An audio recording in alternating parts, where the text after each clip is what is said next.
All right, I got Steve Tashjian on the show today. He is a high performance expert and consultant. Steve, welcome to the show, brother. Joel, thank you, man. I'm looking forward to this. Yeah, dude, you have a tremendous background. I mean, in seriously, in high performance and working with professional athletes and teams.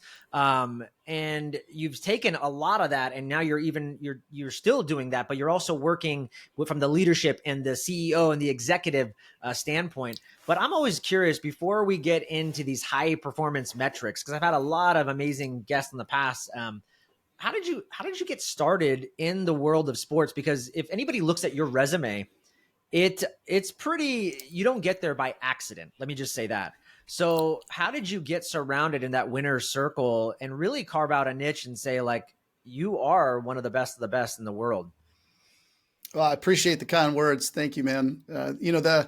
There's a little bit of probably what you've heard from a lot of your guests. There's the things you do to prepare yourself in terms of your practical skill sets that you need, and some of that, right place, right time things that are necessary for it. Also, I wouldn't exclude myself from that, but my beginning was more in, the physical training, sports medicine pathway. As a young kid, my parents told me I was really always intrigued with human movement, sporting events that showed this really clever and incredible type of athleticism. They told me that in the 84 Olympics. I'm from LA, and the Olympics were in LA in 84. And I was glued to the TV from what she said. Gymnastics, that was the Mary Lou Retton era. And then, Carl Lewis in track and field. And I was glued to the TV when he would compete.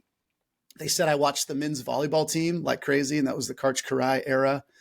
And I think that just worked its way and maintained that influence in my life as I kind of was an athlete myself and worked my way through high school into college. And then I chose the physical therapy route as a profession. My graduate work was in physical therapy. My undergraduate work was in psychology. And I think I just gravitated towards maybe that servanthood, that kind of underlying desire that a lot of healthcare practitioners have. And that's kind of where the pathway started. I had the luck piece and right time, right place piece of it was when I graduated. My very first job was in a facility where my boss was the head fitness coach for the LA Galaxy at the time. My very first week in the building, I think it was my third day, Oscar De La Hoya walks into the building because he was doing his rehab there. And slowly but surely, I'm a part of watching this. And he had just broken his wrist. He was preparing for the Fernando Vargas fight. And here I am, a new grad, and I'm in and around seeing how, a professional would interact with a world-class champion like that. And then I'm getting my own opportunity to be involved in rehab and training and on that level where everything was so important. And that kind of, I think they were pleased with the way I was able to navigate that environment and that level of client. And my boss just said, do you want to be a part of helping with off-season programming and maybe even some light part-time work with the Galaxy. And that's kind of how it all started. I was a soccer guy. I loved the sport. I played the sport. And that started the ball rolling. And then from that point, it's, one advantage and opportunity after the next that you put yourself in a place where every time the opportunity shows itself, you still have to then deliver. You still have to bring the quality that one rewards people for their choice in saying this might be the guy. I think, and that's what I've tried to do over the course of my career. And the opportunity with the Galaxy, led to the opportunity that I had in Columbus. With the head coach was Ziggy Schmidt at the time.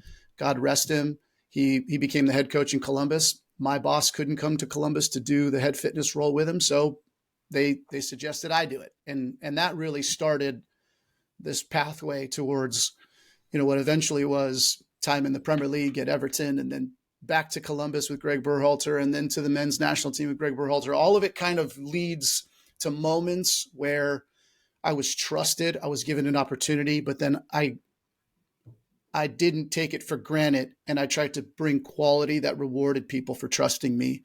And that was the lead up all the way through the World Cup, just getting me to a place where I was able to experience something like that And then as you get towards, that was about the 20-year mark in my career when we got to Qatar in 22.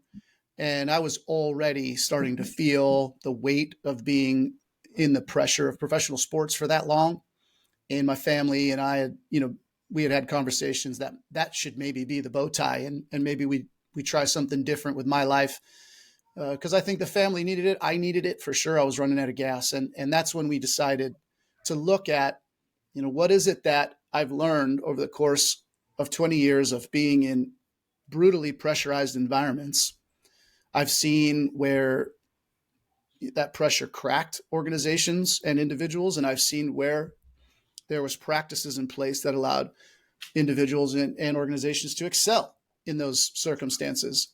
You combine that with what I feel was always a calling for me as a vision for my life, which was to serve in these capacities. And I started, consulting started making a lot of sense. And I feel like I've spent time being led by great people. I feel like I've spent time leading great teams and had the fortunate opportunity to watch people build high performing teams, see what that looked like, felt what it looked like, been a part of it and smelled it when it failed, been a part of it and smelled it when it succeeded. And that's where I started to feel real passion and connection. And that was the outlook that we had.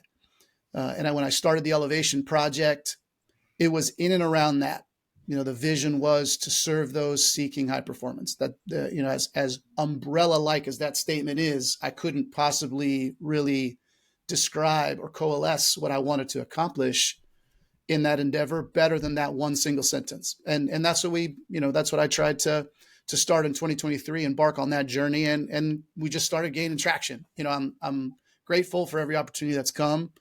And in the past 18 months, I've been able to work with a really diverse set of clients and organizations. And that's been incredibly enjoyable for me, as I now feel like I have the opportunity to affect more and do more outside of this bubble that you live in when you're in professional sport. You take everything you know, everything you learn, you dump it right back into the same 26 guys on your roster. Now I feel like I can open that up and I can dump it out to anybody. And I feel like I'm making a greater contribution to something that's bigger than me, because I'm in this place now where I feel connected to a purpose. I feel like my journey, call it the mastery journey, has developed to a place where I feel like I have proficiency and I have value in helping people now, maybe in their journey. Anywhere I can connect my value to their needs, I feel like I'm in a good place. That's kind of where I'm at now today with the Elevation Project. Yeah, man, that's amazing. And some of the big takeaways for me is just listening to you is rule number one, get in the room, be surrounded by other great people. And you never said no. When the opportunity came, you always said, yes, I'll be there. You were dependable, you were reliable, and they knew you were going to be there. And the more and more you got in the room, you started rubbing elbows with the Oscar De La Hoyas and the professional teams, the U.S. men's team. And the next thing you know, yeah, you're just surrounded by greatness. It always reminds me of that famous Jim Rohn quote, you are the 5 people that you're surrounded with. Well, the 5 people you were always surrounded with were amazing mentors and then world-class professionals. So there's no accident for why, here you are today, excelling on the grand stage, if you will. Right. Yeah. Appreciate that. Yeah. I think you never know what the next chapter is going to look like. I tell people all the time, if you asked 25-year-old Steve, Tashjian, what it would look like in 20 years, I wouldn't have gotten close to getting it right. No chance. And I think that's exactly the way you want it. I don't think you want to necessarily be able to look 20 years down the road and be able to predict everything. There's no enjoyment in that. There's no excitement. That means you didn't take any risks whatsoever. And I've been lucky enough to be placed in positions where I got to take a ton of calculated risk with a family that's been so supportive and in pushing me to do things, even with the national team. A lot of people don't know this. I turned it down the first time when I was, when Greg was moving on and he started talking about the opportunity. I did. I turned the role down, and I was looking at something else that was going to start my consulting career a little bit earlier. And my wife was the one that pushed me. She said, "You're going to regret this, man. Like, And along with, our daughter, it was like, hey, we're going to do this together. And I think you're going to be closer to what you wanted your career to be if you did this versus not. And if it wasn't for them, I wouldn't have done it. And it would have been the biggest mistake of my career for sure. So she was right again. She's always right. Just so you know, Yeah. Steve, let me remind you, my Yeah. wife So is my far. greatest Yep. life coach. She always points out my blind spots, and she always reminds me, I don't know why you spent $5,000 on that coach. Like, I told you that 2 years ago. And I'm like, Yeah. yeah, Amen. Right. you did. You did say that. Yeah. Amen. Amen. Here's the thing, man. Again, for people just kind of tuning in, they don't know you very well, but you have worked and prepared people for Kona Ironmans. You've worked with the U.S. men's team in the World Cup in 2022.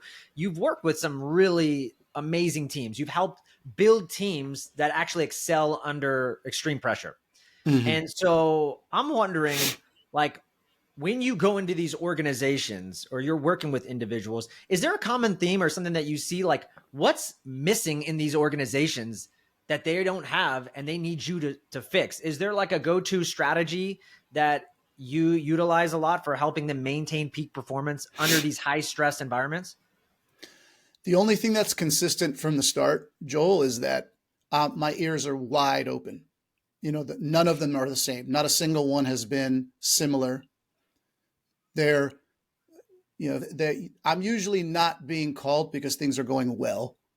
So I think that's probably just the reality of some of this. I would love to get phone calls from organizations where things are going well. I think that's a whole other fantastic attribute for an organization to have, to start looking at.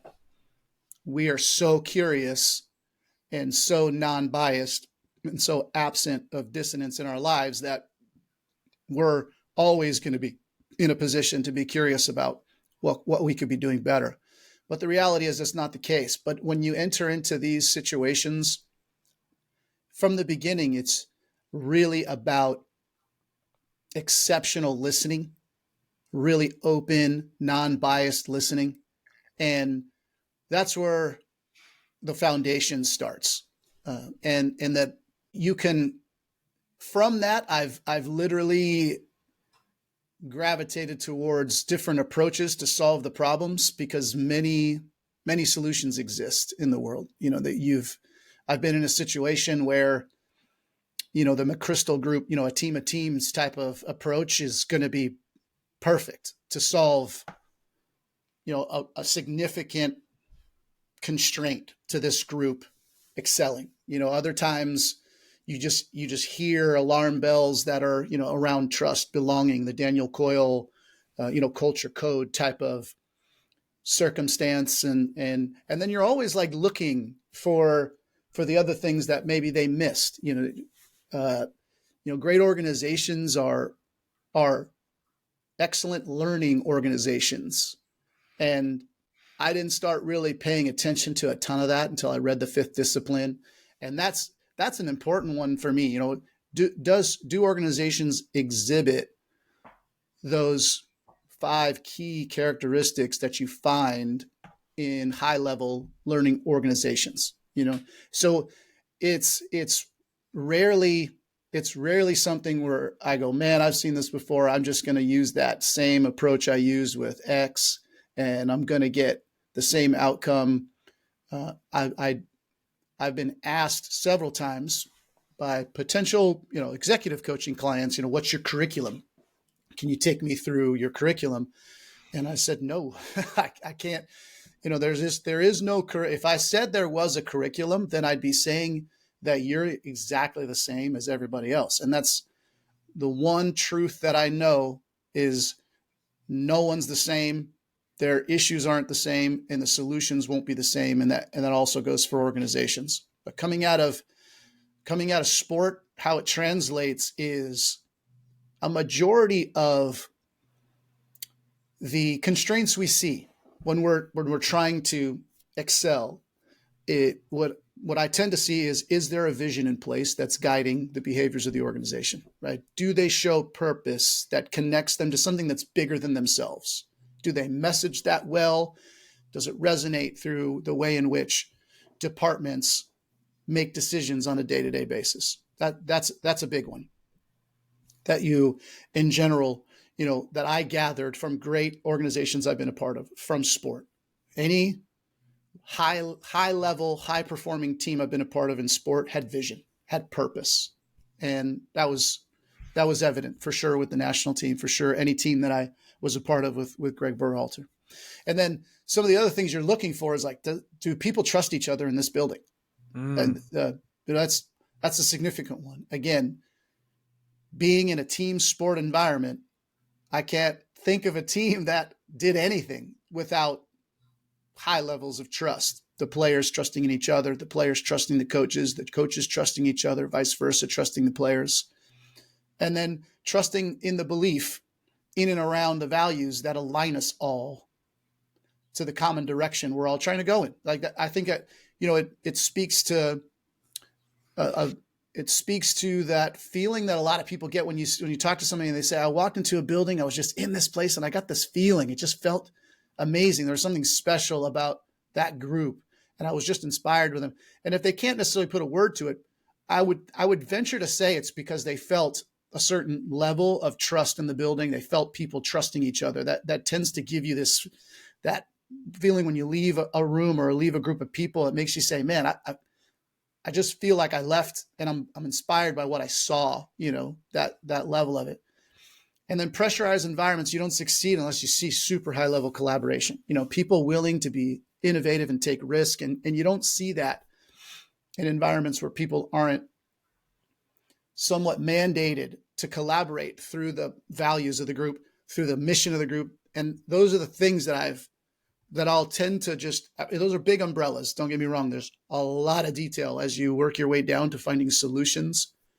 But if you were to just say, hey, if I'm going to walk into a building and I'm going to use what I learned from sport in any environment, any industry, I'm going to try to evaluate what I see and maybe where I should start. Those are three pretty big umbrellas to kind of take a look at, and the rest of it comes from it. Belonging is super important. We all know that, but trust comes first. I won't feel like I belong if I haven't connected to somebody through trust, so on and so forth. And I think those are the big things. Pressure creates failure. That's pressure when placed upon a complex system exposes the weaknesses. Everything will break at weak points when placed under pressure. Whether you're talking about the complexity of human physiology, which again, placed under pressure will crack at its weakest point, or organizations that have grown super quickly, right? Organizations that grow really fast tend to find themselves vulnerable to perhaps growing beyond their message, because you really do have to create an integrated vision, an integrated set of values that the group aligns with. Because as you grow, you're relying on the individuals to perpetuate the message as they expand in the organization and grow to oversee bigger departments, even grow to a point where they're no longer in the same building as me, CEO, starter of the company, starter of the vision. And if you don't spend a lot of time creating a very clear message that creates trust, that creates belonging, and connects people to something that they feel is greater than themselves, then when the company grows and they're now in a position where they have to communicate the message, it's now their responsibility. A lot of times that's where you start to see, weak points created in an organization because of rapid growth. That's the type of stuff I think, pressure will expose at some point, and that's tends to be what I'm looking for as I pull the things I've learned from sport into other environments. Yeah. Love that. I think your new curriculum should be really simple. It should be a big booklet. And then the first page should just say, be open to possibility, be open to change. Yeah. And then that's the curriculum. Let me get to work. Let's go. Yeah. The rest of the pages are blank. Blank. The rest is all blank. Yes, correct. Yeah. The first pages is write your name here. And then the rest of the pages are blank. Exactly. That's right. Yeah. I love what you said. A couple of things. One is, we are apex predators, but what makes us an apex predator is collaboration. And we've been doing that since the dawn of, man, at the beginning of time, if you will. Mhm. And I think we forget that, though, because we get in this dog eat dog kind of world where it's us against them, it's competition, and it's, looking at metrics and looking at, hey, what are our quarterly reviews? What are our numbers? We have to go out and crush our competition. But even within the organization, there's this big foundational piece of collaboration. So I love that you brought it there. And then also talking about vision and leadership. I have been doing a lot of men's work, and I help men with their marriages and fatherhood.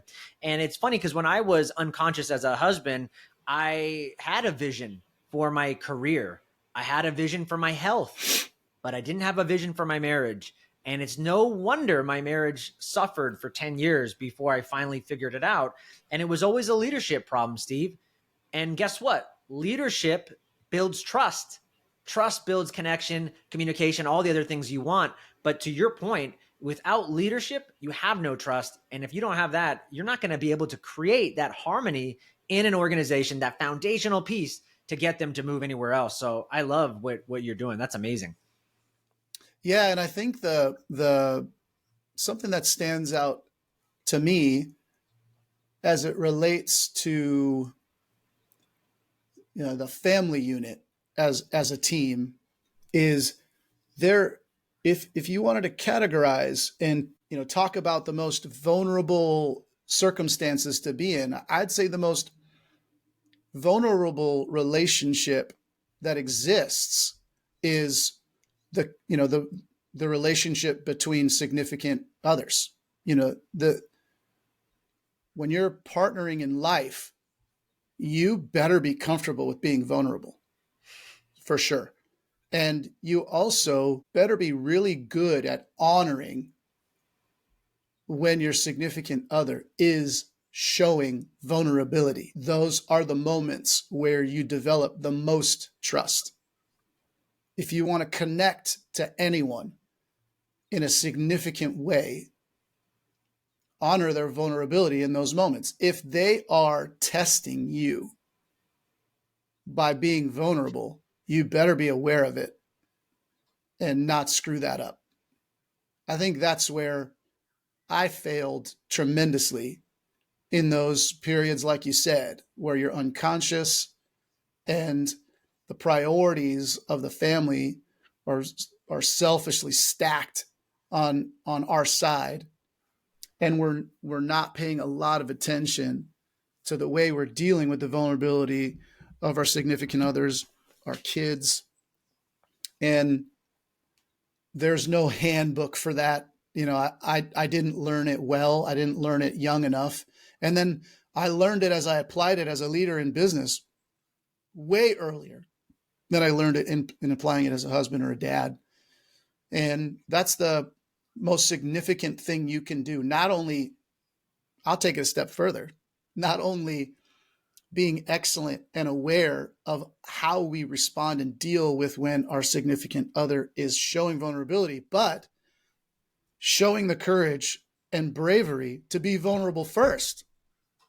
Like that's another huge step for leaders to think about. If you want a highly collaborative environment, if you want to live if you want to not only speak of an organizations where there's no titles, just roles and responsibilities, then show it by being vulnerable first, right? If you want to live this message of we all sit at a round table, all of us are leaders, we're in this together, then don't act like a superior by never admitting fault, never taking ownership, because when you do, you're showing vulnerability.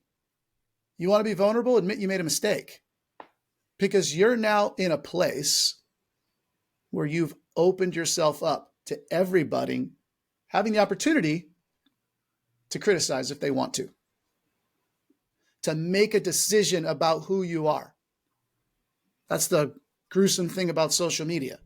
If I admit a mistake or I'm filmed making a mistake, the whole world now gets an opportunity to say whatever they want about my character. I'm vulnerable. I can't do anything about it. But in circumstances where I'm in a marriage, I'm in a team that I lead. In that moment, if I show vulnerability and take ownership, so will they. And that's the key for me and I think how a lot of the healing took place in my own marriage is just being able to put your hand up and say, you're right. Like, I don't know why I did that. To answer that is different. I have to, there's some deep stuff there. But what I will say is I did it and it wasn't right. And I own that. And it's an incredible starting point to creating trust in any relationship is I'm going to take the calculated risk first and just watch what happens to the people around you when you do that. It starts to fuel what collaboration really looks like.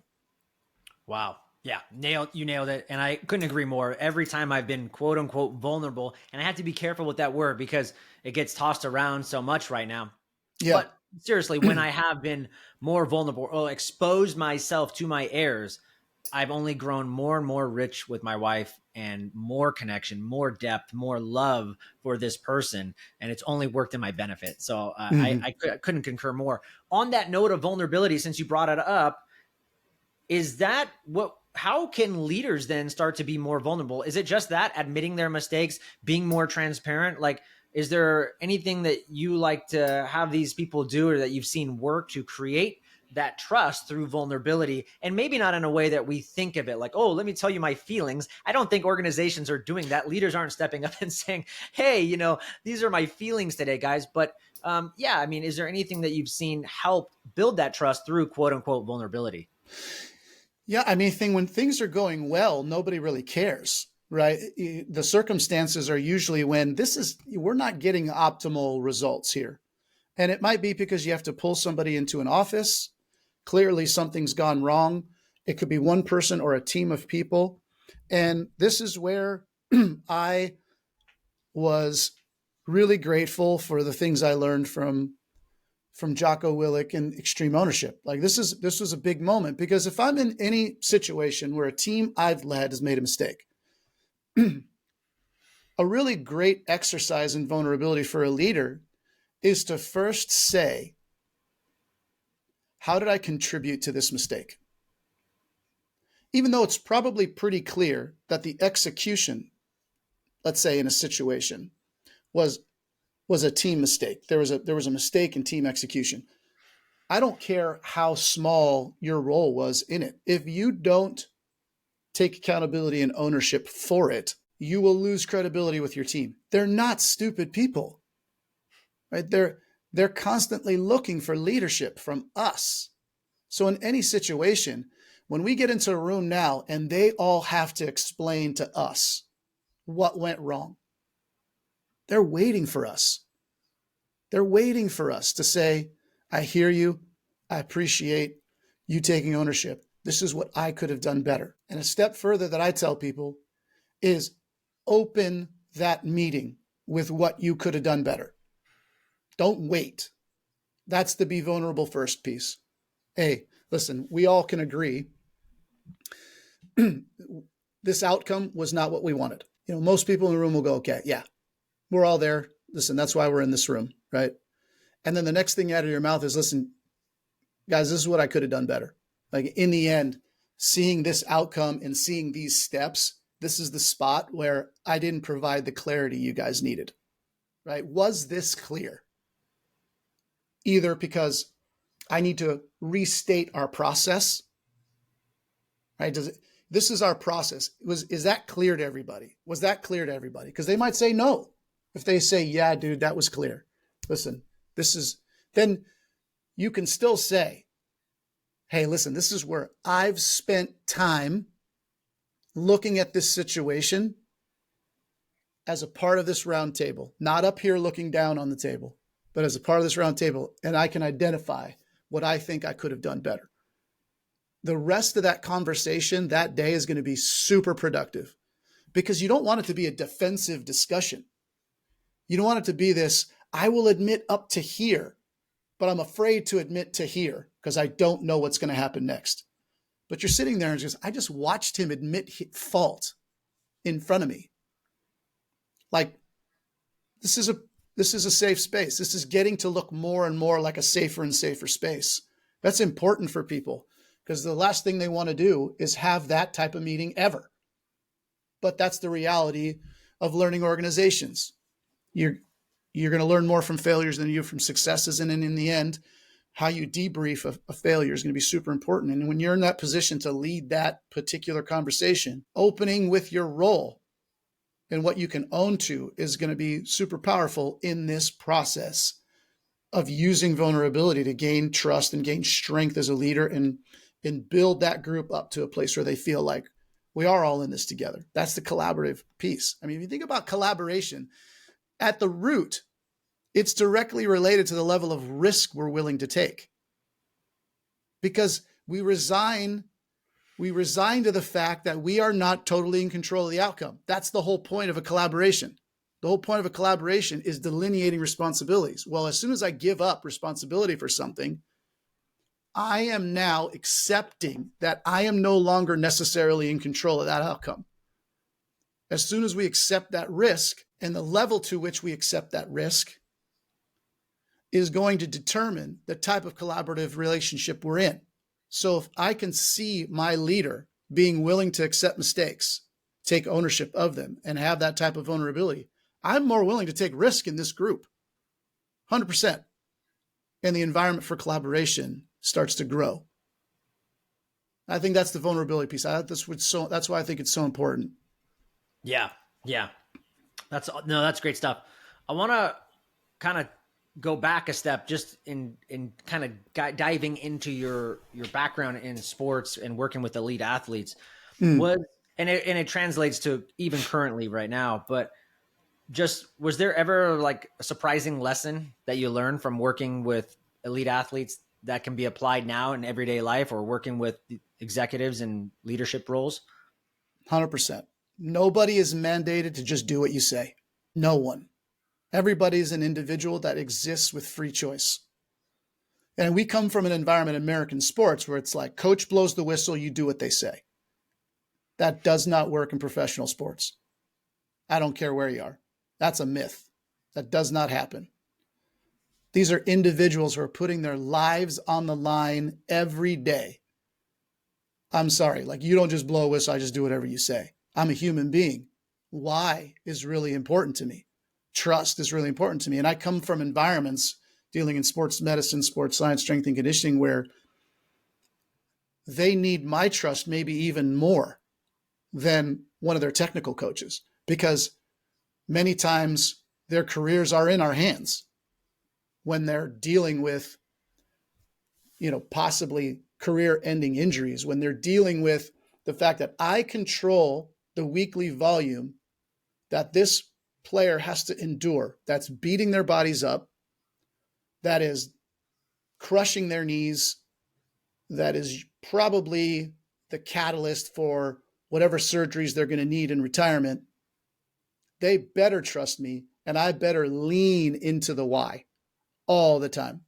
My biggest lesson when I left Columbus and got to the Premier League was one, a lesson in what real pressure feels like. MLS at the time when I was in Columbus with Ziggy, there was pressure, but it was a young league. There's no promotion and relegation like in Europe. If you miss the playoffs, you miss the playoffs, right? But it doesn't mean you're going to lose hundreds of millions of dollars in TV revenue. There isn't the same type of history to the league. We're dealing with the Premier League that's hundreds of years old. When I started in MLS, it was 10 years old, right? That's a huge difference. But what I started to feel is pressurized environments make decisions more critical. Every decision is more critical. And as a player, when it comes to me saying, I think you should be doing this for your body, they're like, my body is my income. Don't just tell me this is what I'm going to do. You've got to tell me why.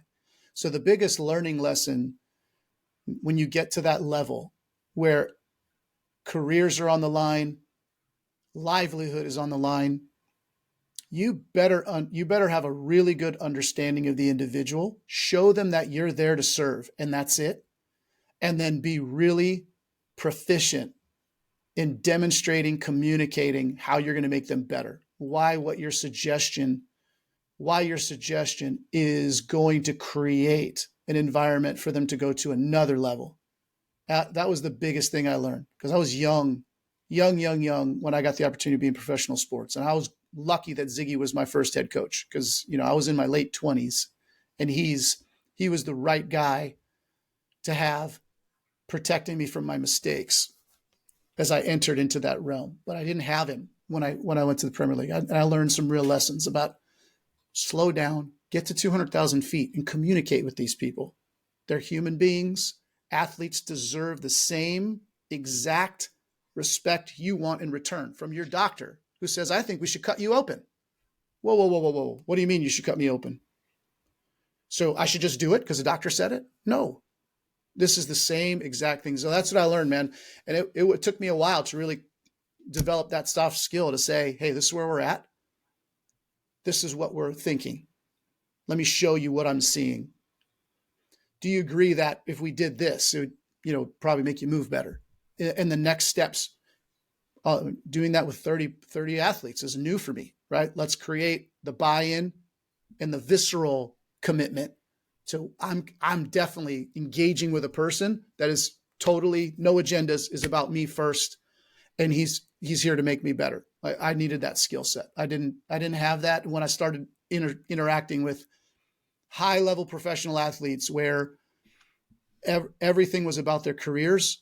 I learned a lot about how to communicate to people. Yeah, and that's amazing, because I have to imagine, even from the leadership perspective, you're dealing with a lot of egos. Like, if you're a leader of a company, you probably didn't get there from some accident. Like, you actually have a lot of great skills because you've gotten to the top, or you built this company. So you are a leader in many ways. And so for you having to break down these leaders, I don't want to say break them down, but to get them to see something different and say, hey, I think I can help you. Maybe look at it differently. I know you're a great leader, but we can make you better. Is that kind of the same thing of asking them and getting that buy-in from these high-level individuals that are running major corporations, and saying, hey, how do you get the buy-in from these guys? Is it kind of the same thing? It's very, very, very similar. And I'll take it a step further, Joel. Sometimes it's about being patient and waiting, because there are certain circumstances where, based on the individual, they need to know you're always there. But they're the type of person where you have to wait until they come to you. You have to be aware that people are dealing with stuff. Might be that they don't have the bandwidth to change. I can't take on what you're asking me to take on based on the current circumstances. But the way you interact with them, the way you care for them, the way you help maintain where they're at now in a caring way, tells them, when I need this person, they're going to be there. So it's not always about seeing what needs to be done, identifying it, going to the person and convincing them. And I'm not going to stop until you say yes. That's not it. Really, sometimes the conversation is very quick, very simple, and they're like, based on their needs and the type of person they are, could be, boom, this sounds great. Absolutely. Other times it's, okay. In the back of their heads, they're thinking, I'm about to go through a divorce, or my kid's dealing with a learning disability, or, I'm dealing with my contracts. There's all kinds of stuff in the background. I mean, like, I hear this guy, and I am so grateful for his willingness to help me. I'm just not in a place. And sometimes you have to wait. And them knowing that you're the type of person that will wait is also very, very valuable. You're going to be there always, provide advice, but not pressure me, because some people, they don't respond to that. And knowing that is important. Yeah, it's so interesting too, because you've talked a lot about pressure throughout this whole podcast, of just saying, hey, listen, pressure. And I always think, like, the famous expression, which gets overused, pressure makes diamonds. But the whole idea is, like, friction equals growth. But at certain times, you have to apply pressure differently on these leaders, because it may not be the right time. Will they become a diamond through pressure? Absolutely. But their processing might take a little bit different. So there's a little nuance, and you've got to be very sensitive when you're working with, from individual to individual, how you're going to apply that pressure. Yeah, I agree 100%. I agree. And everybody responds differently. Even as a leader, leading people through pressure, you have to understand that they're all going to respond to it differently. And you try to set them up in their roles to where they're responsible for a level of pressure that they can excel in. That's challenging, but achievable. Just understanding how to position team members to be excellent. You don't want to protect them from all stress because your job is also to make them better and to provide their growth.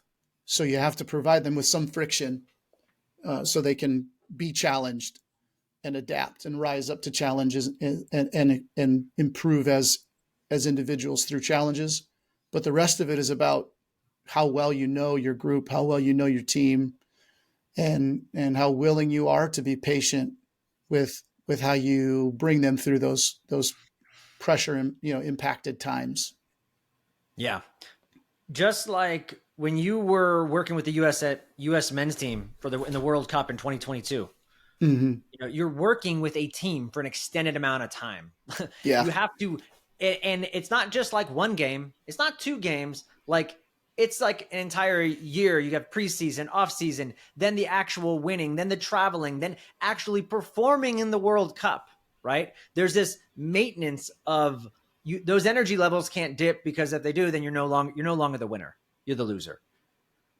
Was there any big aha moments that you learned of, like what you just mentioned about patience and pressure, all these different faculties? Was there anything that you took away from that experience that you now see also in the corporate world? Because again, this isn't Steve doesn't come in and work with them and one night they're fixed. It could be 3 months, could be 6 months, could be a year.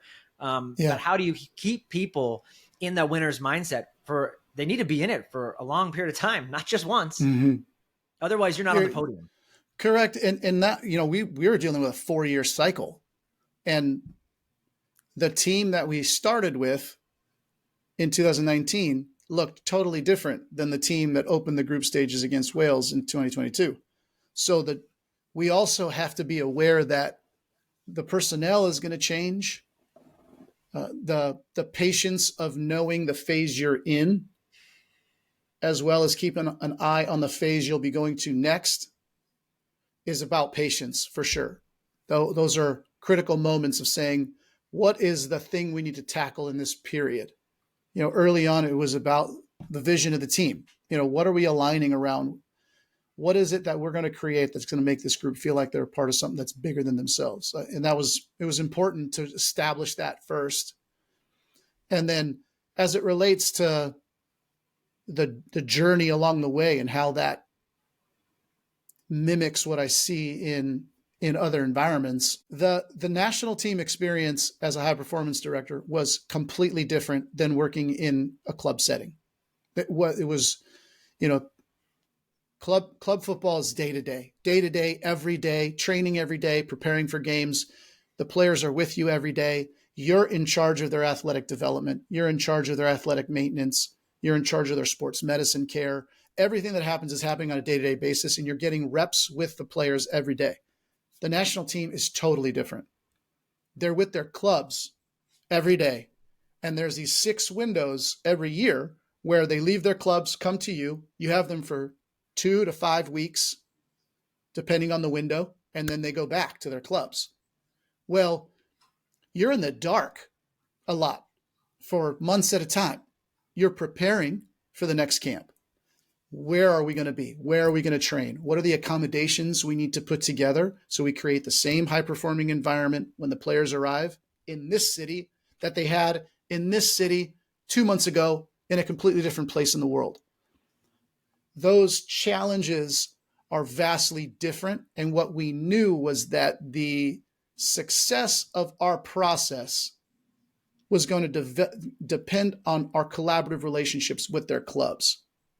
I went from a performance driver, an athletic development driver, to a wellness, health, and performance supporter, facilitator.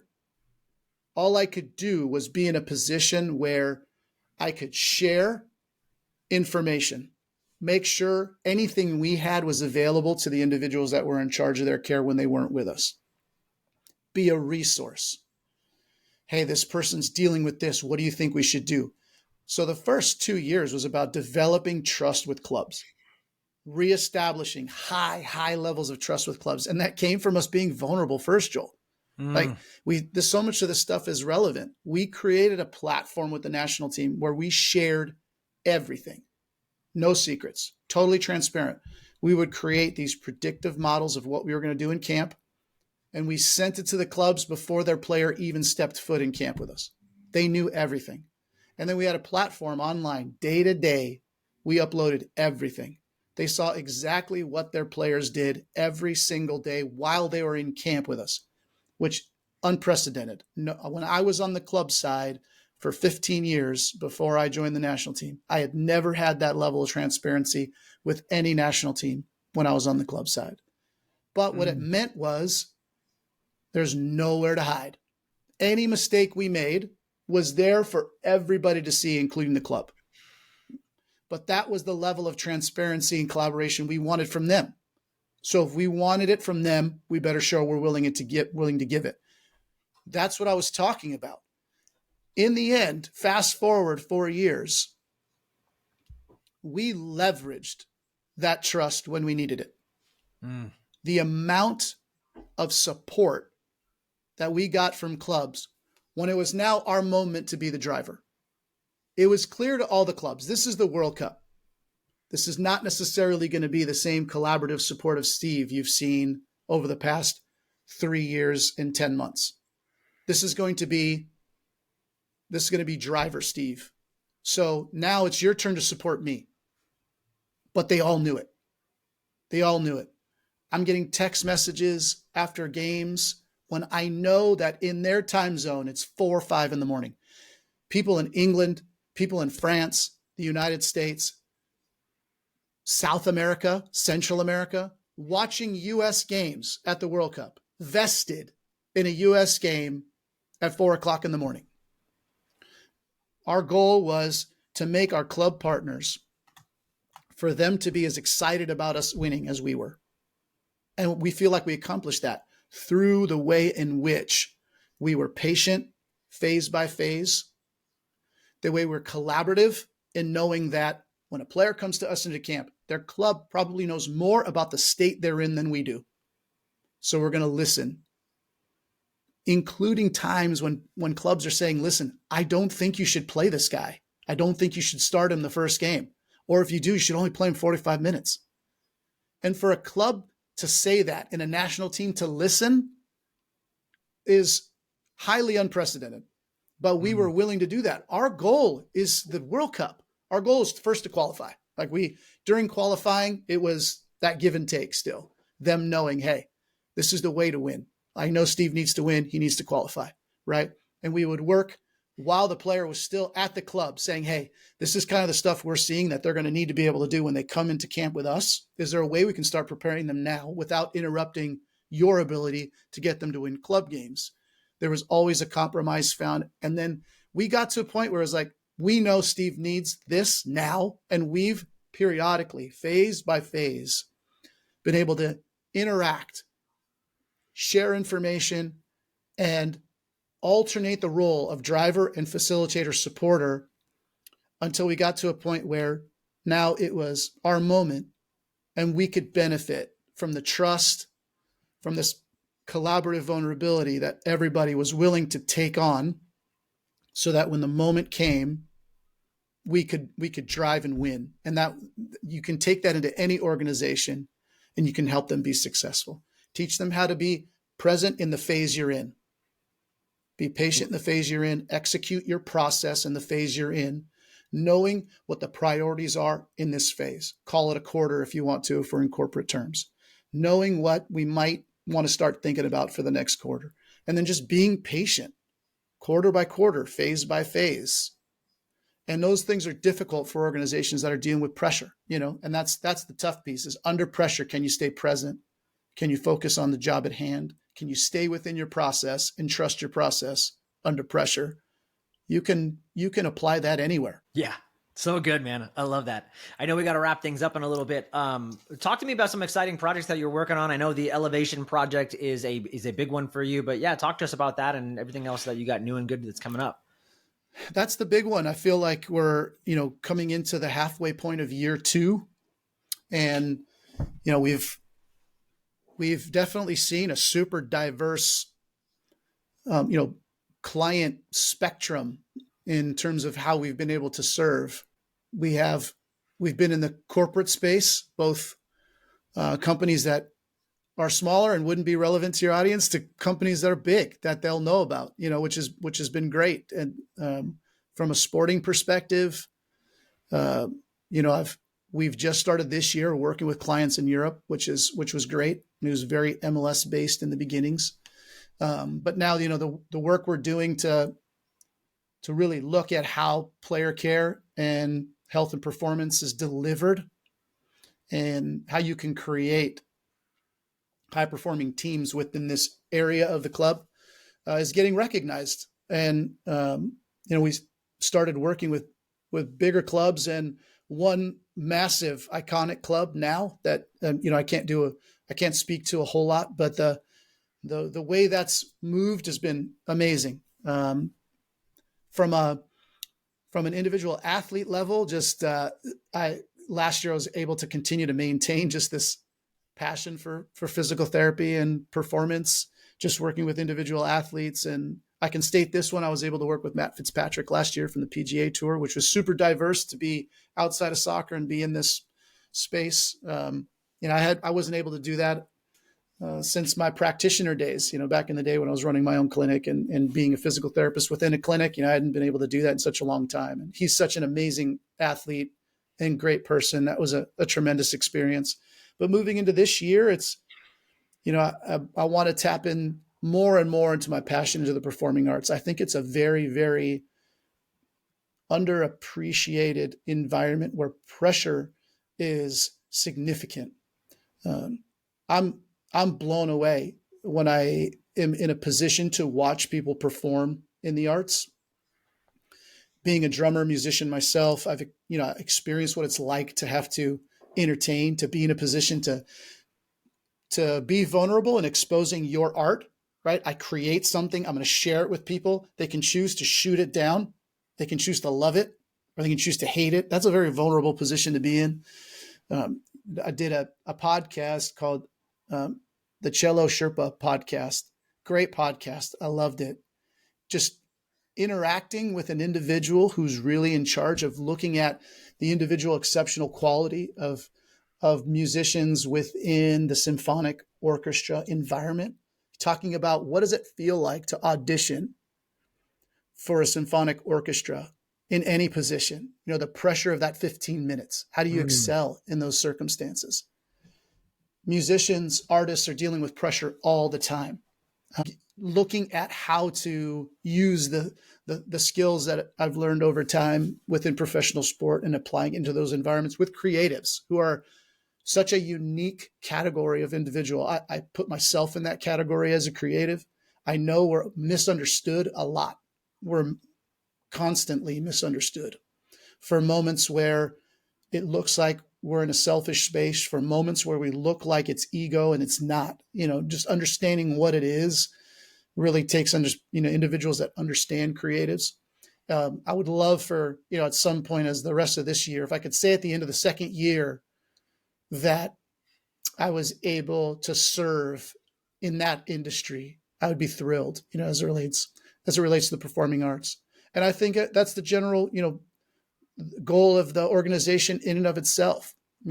Serving in a way where we're not going to limit the extension of ourselves in where we reach to and who we can bring value to, whether it's individuals or organizations. Can we continue to live our vision by expanding that network and letting the tentacles reach as wide as they can? I'd love to see progress in the extension and diversity that we see by the time we get to the end of this calendar year. That'd be a great goal for us. Yeah, that's amazing. I have no contact with the creative art realm, but it makes so much sense that yeah, Mm, these guys are high performance athletes essentially, and they need as much support as any of the other athletes or CEOs yeah, or leadership positions, and they need it just as much, and they're performing at a high level. So I love that that's something that you're working to. I think that's amazing. absolutely. Thank you. Steve, where can people find you and connect with you and learn more about the Elevation Project and all the things that you're doing, either on social media or just your website? Where can people find you and connect if they want to learn more? Yeah, the best spot is the website, elevationprox.com. And you can find me on LinkedIn. That's another great spot. I try to, update my network through LinkedIn, and then Instagram's another great spot. At Tashjian is my Instagram handle, and I love connecting with new people, and I try to respond as quickly as possible. You never know where you're going to learn something new, where you're going to learn a gem, and it's been a fun ride, and the more and more people we can connect with, the more we can live our vision in. So I appreciate it, Joel. Thank you. The more we can collaborate, right?